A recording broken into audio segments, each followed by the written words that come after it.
Hey there, StarCraft fans! It's Paladin coming at you with yet another edition of StarCraft 2. It's not going to be Legacy of the Void, it is going to be StarCraft Evolution on Subsequence today between Classic and Solar. Top right, we got Classic playing a StarCraft 2 Protoss. Bottom left, it is a Brood War Zerg. Kind of a weird looking map, isn't it? It looks kind of like a sequence board.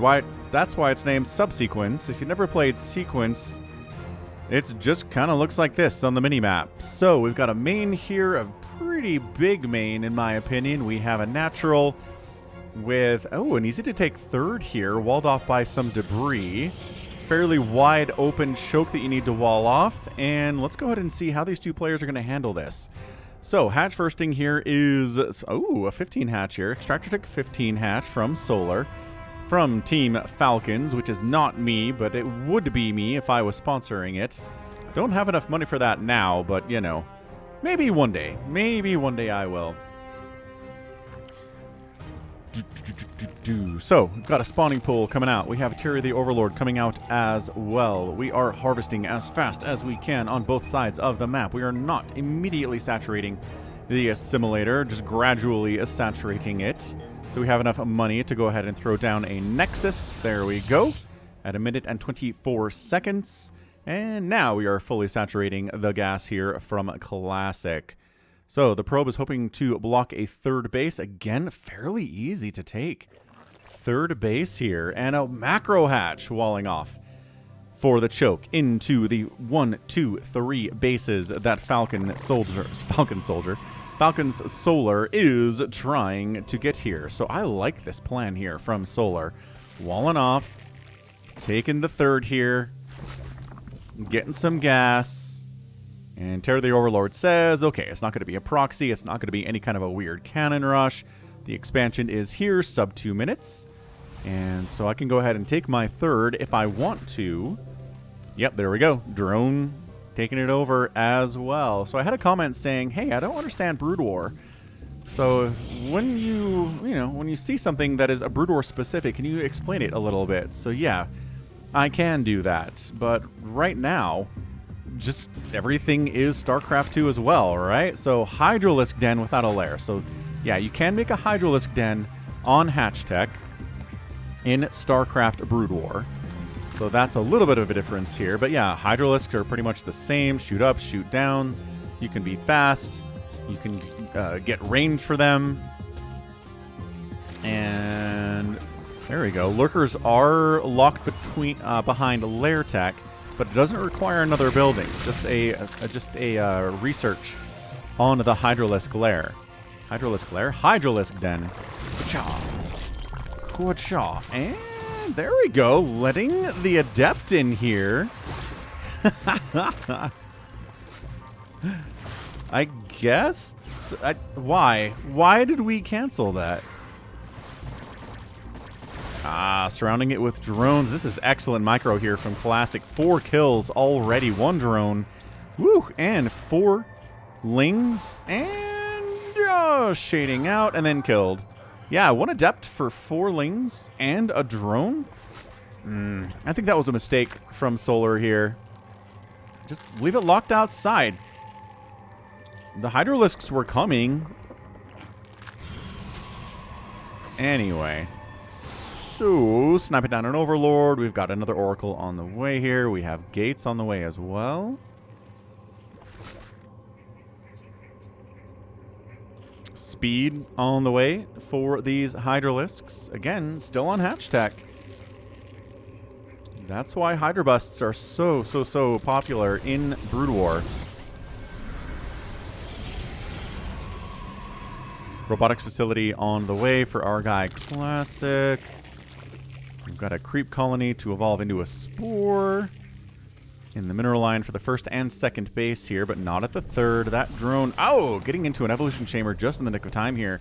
And look at this, Hydralisks on Hatch Tech defending against these Oracles. Yeah.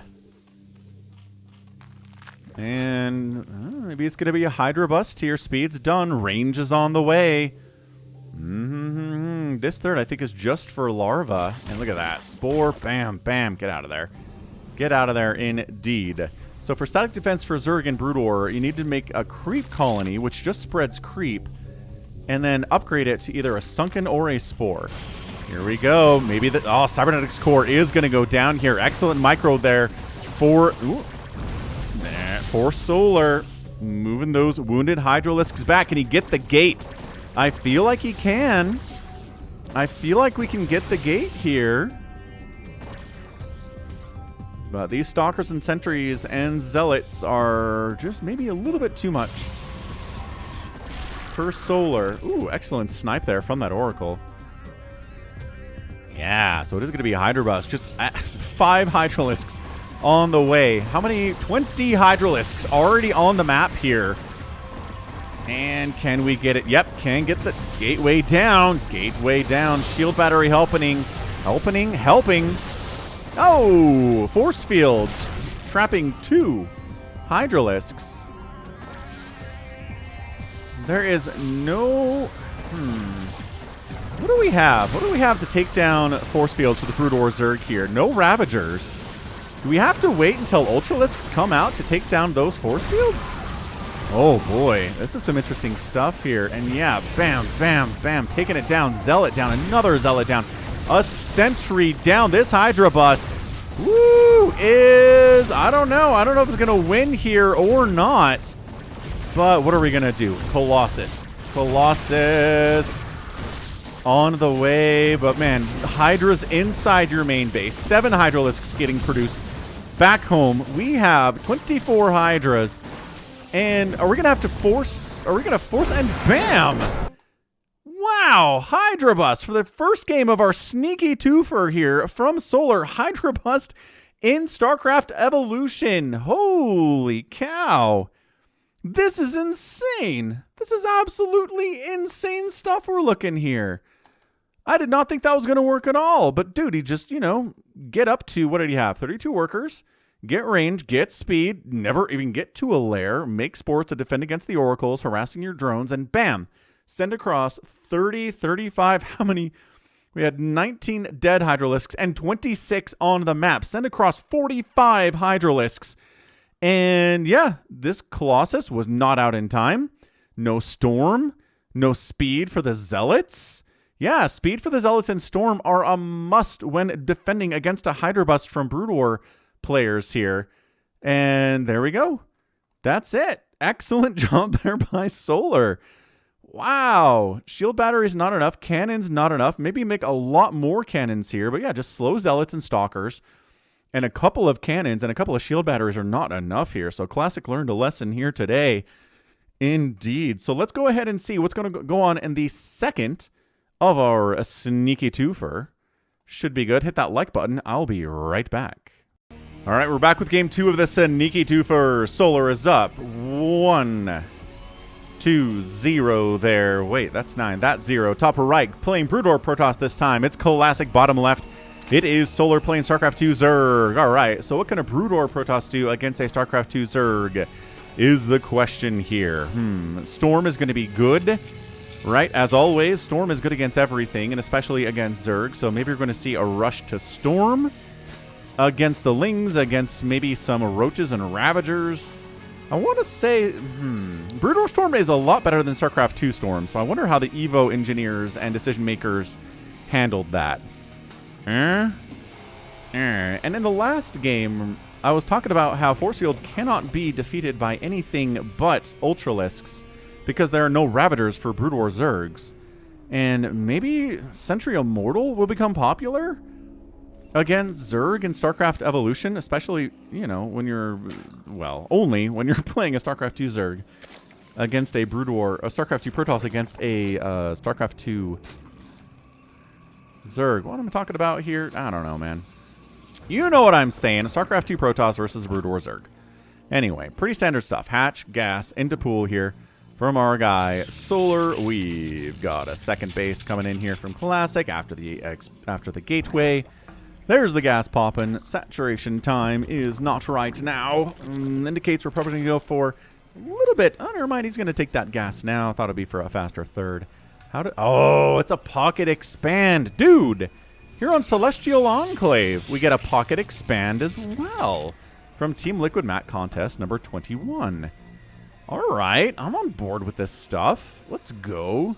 Pocket expands are a lot of fun. We haven't seen those in a StarCraft team map in a long time, and they kind of exist in StarCraft Brood War, but also not really. So what do we got here? Second gas getting taken for the Protoss. Third player, third base timing. Probe is kind of keeping an eye on the drone. Are you going to make a third? You're going to make a third? Going to make a third out here instead of taking the pocket. Some players do leave this. It only has one gas and a little bit of minerals. So players sometimes save that for when it's a little bit crazy outside. And then you expand back here and you're like, okay, this money is easier to defend. I can go with that. So Stargate is on the way. Second base warps in for Classic. And ba-bum, everything looks good. Ah, third base is taken outside. All right. So, you know, we don't have Oracles. We don't have Void Rays here for our Protoss. But we do have our Corsairs now. Corsairs are kind of like Oracles in that they can only shoot one thing. Oh, it makes a Scout? So Corsairs can only shoot air. Oracles can only shoot down. But Scouts can shoot both ways. What? Who makes a Scout? Ooh, yeah. Dragoons, pretty great against killing Overlords. But I mean, yeah. Same thing here for Stalkers. Zealots are Zealots. Dragoons are basically Stalkers. Shield batteries are shield batteries. They can't heal buildings, though, in Brood War. What they can do is do pretty well at healing up units when their shields are low. So Gateway here is what? Dude, Scouts are insanely rare in... Okay, providing Vision Dragoon kills the Overlord in Brood War. Like, they just never show up in Brood War. Ever. And so the fact that they are showing up now is kind of blowing my mind a little bit. They used to be pretty popular in StarCraft 1 before Brood War came out, the expansion. But, oh, that's the sound it makes. Fair enough. They're really good against air targets. Bam, there we go. Taking that Overlord down. They have a ground attack too, but it kind of sucks.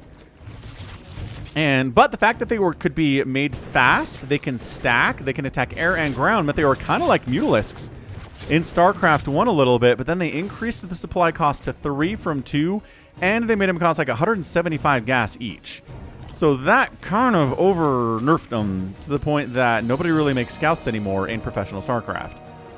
But yeah, not bad. Couple kills there, right? Air, ground, another Scout is here. He's not going mass Scout, right? There are no more Scouts in production here. I don't think so. He's going for Singularity Charge, range upgrade for the Dragoons. So unlike Stalkers that just have the range they're going to have, Dragoons do have a range upgrade that increases the, the distance they can attack pretty effectively. And yeah, here come the Scouts. Yeah, ground attack. Kind of garbage, right? It takes several attacks from two Scouts to take down a drone here. And look, they're going to fight against a Queen. Interesting. I've never seen this before. This is why I like EVO, man. We get stuff that I've never seen before. I've never seen Scouts attacking Queens. Taking the pocket expand for the third here is the Protoss player. Third base humming nicely for Solar. He's working on a Spire. He's going to try to maybe get some Mutalisks to trade against these Scouts because they do very well against Scouts. Mutas do... I'm curious about Corruptors. I'm curious if Corruptors would be good against Scouts here because the Scouts, I think, would do well against the Corruptor. Corruptor do pretty well against the Scout. But the point is that they do great job against big stuff, but not small stuff, which is what Mutalisks are. So yeah, 7 Mutalisks getting fired up here from Solar. High Templar in production. Storm is on the way, I think. Or it's done, one of the two. Ling's trying to knock down our blockade, access another way into the natural base and into the main base. Classic does not see this. That's kind of a huge deal that Classic does not see this. Overseer, you could have, go kill it. You can fly. There we go. Changelings getting sniped. Overseer getting sniped. Lings have access in. Muta Ling. Dude, here we go. Ling, Muta, charging in. Oh no, unexpected attack. One cannon is probably not going to be enough here against these Lings and these Mutalisks. Bam, cannon down. Shield battery, healing probes very nicely. Cannot do anything against the cannon, though. 5 probes die there anyway. Lings and Mutas decide to back it out. They got 5 probe kills. They killed a cannon. Some lost mining time there from our guy. And yeah, the income favoring Solar as a result down on the other side of it. He got a 4th base down here. Dude, is Solar going to be Classic in 2 straight up games here today in our sneaky 2 for both from a Brutal Zerg and a StarCraft 2 Zerg perspective? That's kind of cool. It's not over yet. Let's not call it over. But yeah, Storm is not done. Okay. Would have been nice to have Archon. Again, very good against clumped up Mutalisks, without a doubt. Mutas just kind of fighting against Dragoons. Not something they like to do normally. Dragoons are pretty hefty boys. And these Mutalisks are not going to do particularly well. But if you outnumber them, like, oh, I don't know, 17-2, maybe it's going to work out for you. This is rogue levels of Mutalisks, man. Yeah, you could take that cannon down. Why don't you fly in there and just lose a Mutalisk for nothing? Okay, well, that was pretty nice. Oh, try to get that probe. Couldn't quite get it. Mutamicro is tricky. Mutaling with 1 Corruptor in production. Is that an accident, do you think? You think that's an accident? Cannon. Okay. Pylon down. Artos has Pylon. Depowering Shield Battery, Cannon, Gate, and Cybercore. Huge depowering there with those Mutalisks. What a mistake from Classic. Trying to get a Pylon over here. The Ling Muta's like, no, absolutely not allowed. Finally, a Corsair shows up. Corsair doing splash damage against air. Going to be good against these Mutas. Did he snipe? He sniped a Dragoon. These are pretty good at sniping High Templar. If you can snipe the High Templar with a Mutalisk, you're going to have a good time. Another base coming up from Solar. Dude, this is insane. DTs are out. Some mail. Oh, he's getting Maelstrom. Okay. So in Brood War, you can make 2 DTs to turn into a Dark Archon. They'll merge just like an Archon does from 2 High Templar. And then the Dark Archon can research a spell called Maelstrom that locks biological units in place for about 5 or 6 seconds. And if you do that and storm them while they can't move, it's a really good way at erasing Mutalisks. I haven't seen it. I don't think I've seen it in StarCraft Evolution. Dude, Classic keeps trying to come over here and just getting busted, man. Just getting absolutely ruined out here. More High Templar on the way. Does he have a Dark? He has a Dark Archon. A Maelstrom has been researched. You need 100. Where's the Dark Archon? You need 100 energy to do it. At least in Brood War. I don't know if they changed it for EVO or not, but I imagine they just kept it the same. So yeah, he's working on it. He is getting 86, 87. Oh, this is insane stuff. He's fighting against that little Skytoss army. It's a tiny Skytoss army. Yeah, he'll fight against 1 Corsair. That's not really too scary for how many Mutalisks are out here. How many are there? 19. There's the Maelstrom and the Storm combo! And every Mutalisk is dead, and Classic is on the counterattack. Dude, 26 Mutas have died. Solar's like, what was that? He knows. I hope he knows what it was. He wasn't caught by surprise there. Ling Hydra on the follow-up, though. Really good against Dragoons. Size Storm dodged pretty ably here. Another Storm. Hydra's not eating most of it. Yeah, new animation for the Storm here. Banelings need to get in on top of those Zealots against Dragoons or Archons. They're really, really bad. Banelings are here to take down the light stuff. Yeah, the Zealots. Get the Zealots, man. He's not even worrying about the Zealots. I don't know what the Banelings are here for. High Templar, yes, there you go. High Templar snipe with Baneling is insanely good. And, dude, Solar is crushing right now. This is so good for him. Yep, army value 75 to 36. This base is going to die again. We got speed lots, but only, well, 3-4 of them's pretty good. The Lings need to come back and help buffer a little bit. Yeah, that's a canceled Nexus. It's so many bases for Solar. 1, 2, 3, 4, 5 bases back home. And despite that insane Maelstrom Storm combo, which is such a classic thing in Brood War, to StarCraft 2, Falcon's Solar gets the win. Solar with the win in 11 minutes and 8 seconds for Game 2 of our sneaky 2 for holy smokes. That's what we're talking about. That's how we do here. Nice transition, right? On the other side of it into Hydras and Lings and Banelings, and just kind of handled the Storm. That was really the only answer there was. The Hydraling Bane was going to deal with the Dragoons and the Zealots and the Corsairs and the Scouts and the Dark Archon. and just dodge storms a little bit, counterattack up the other way, and that was it. Just the fact that he kept denying Classic's attempt at a 4th base was huge while he was on 5 bases. 5 bases to 3 bases was enough for the income tab to look like this over the last 5 minutes, and he rode that to a victory, man. That was amazing. I thought he was dead when all those Mutalisks died, but nope, definitely not. End of the day, 13,000 to 9,000 resources lost. Zerg player lost more, but made a lot more money to help with it too. So yeah, 29 Mutalisks died. Not all of them died in that one storm, but it was pretty good. Pretty good anyway. So man, GG. That was awesome, and that's going to be it for me today. This has been Falcon Paladin coming at you with yet another edition of StarCraft 2 and Brood War StarCraft Evolution. Go ahead, hit that like button, hit that subscribe if you like what you saw and what you heard today. You can also catch me on Twitter, Facebook, Patreon, Twitch, Instagram, TikTok, and Blue Sky, all at /Falcon Paladin. And until next time, as always, thank you so much for watching, and you take care of yourself.